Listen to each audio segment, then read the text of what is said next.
Good morning, viewers, and welcome back with me, Nadia Shaliha, on Berita Kita this morning. The UGM Integrated Career Days 2024 is one of the biggest events held by Universitas Gadjah Mada and is back to help fresh graduates and students who wish to prepare for their careers. Here's a look at the atmosphere at the event location.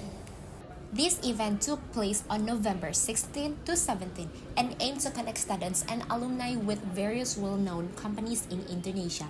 Held at the Graha Sabah Pramana building at UGM, this event offered various opportunities including a job fair, seminars, and career consultation sessions. In addition, several workshops and interactive activities were held to give participants a broader insight into the industry and the rapidly growing professions.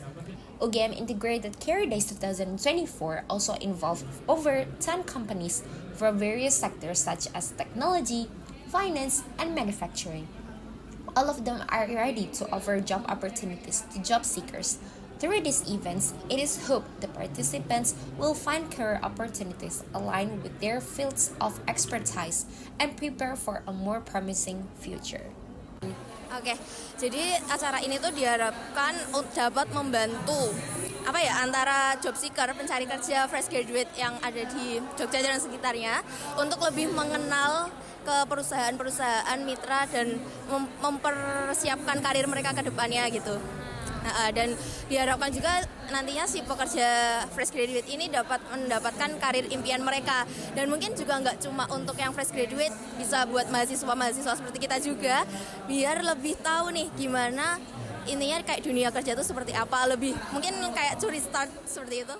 In addition to job-seeking opportunities, UGM Integrated Career Days 2024 also provided career consultation sessions to help participants better understand their professional profiles.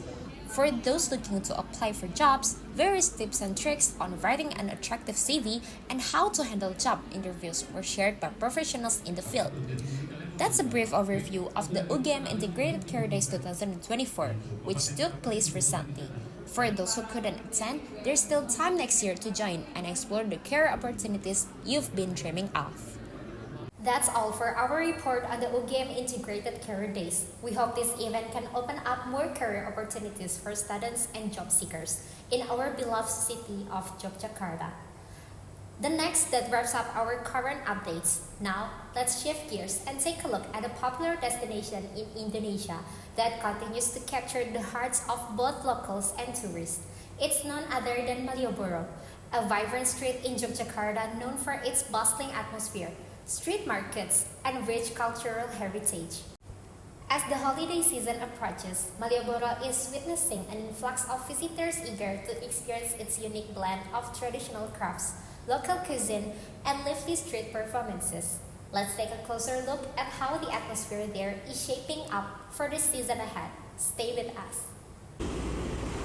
Good morning, everyone. I'm Nadia Shaliha. So here I am reporting live from the heart of Yogyakarta, which is Malioboro, as one of the most famous and the most heritage public places in Indonesia. So Malioboro continues to be the pulse of the city where tradition, culture, and modern life converge.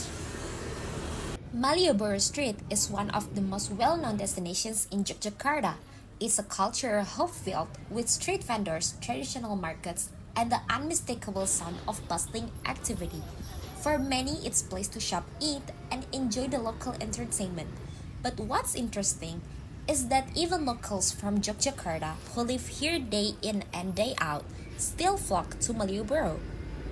Ya, untuk mencari hiburan gitu, hiburan juga. Ini menyempatkan waktu kita hari Jumat, nanti itu Jumatan, sebelum itu kita nyantai dulu. Even for Yogyakarta's own residents, Malioboro remains a beloved destination. Whether it's the lively markets or the familiar street vendors, it's a place where the spirit of the city can be felt. But as the tourism continues to thrive, some parts of this iconic street face challenges. One of the most iconic sites of Malioboro is the Becak, a traditional rickshaw that has long been a favorite among tourists.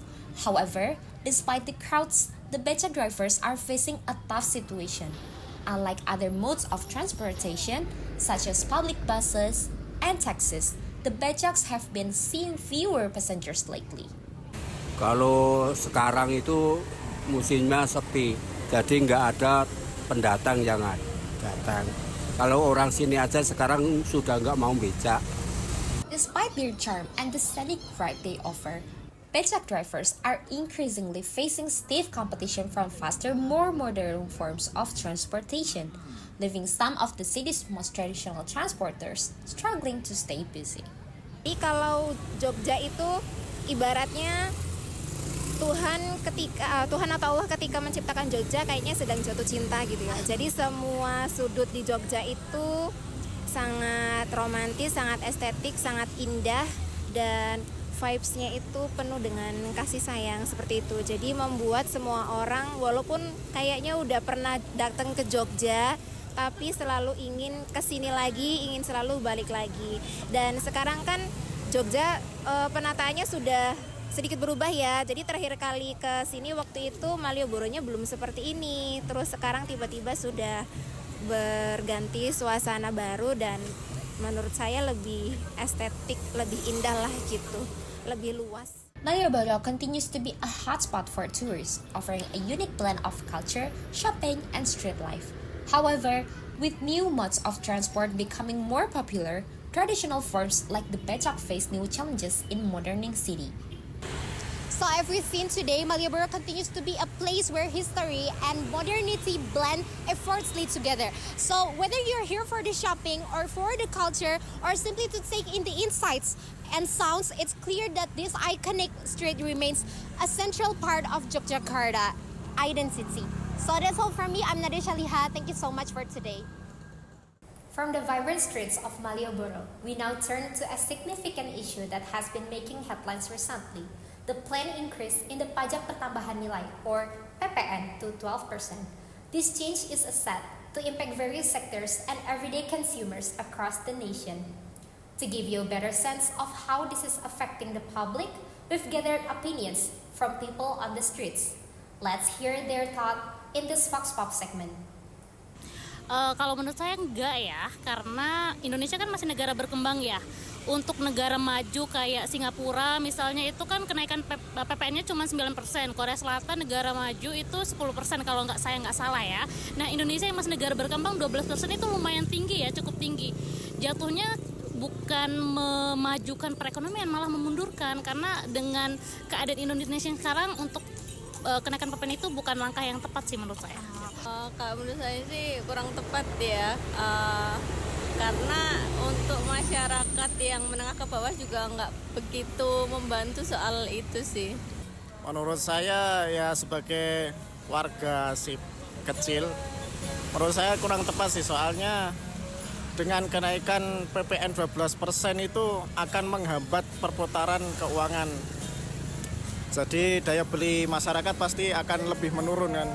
Jadi perputaran ekonomi juga makin lambat. Jadi menurut saya kurang tepat sih. Mungkin untuk beberapa beberapa pihak iya mungkin ya. Mungkin tapi untuk saya karena belum terlalu merasakan, jadi nggak terlalu yang concern ke sana gitu. Kayaknya itu untuk beberapa pihak memberatkan ya, karena kalau misalnya kita lihat dari status sosial ekonomi, kita juga kan tidak merata ya. Jadi mungkin menurut saya beberapa pihak mungkin akan merasa keberatan dengan kenaikan PPN 12% itu. Well, back again with me. From the various opinions we've heard, the 12% increase of PPN has indeed sparked more opposing voices. Concerns about its impact on the purchasing power of society are evident, and many hope this policy will help the country's economic recovery. What's most important is that the management of funds from this policy must be transparent and beneficial for all layers of society. Thank you for watching our report. I'm Nadia Shaliha along with the entire team, wishing you a great day ahead and hope your day is wonderful. Good morning and see you next time.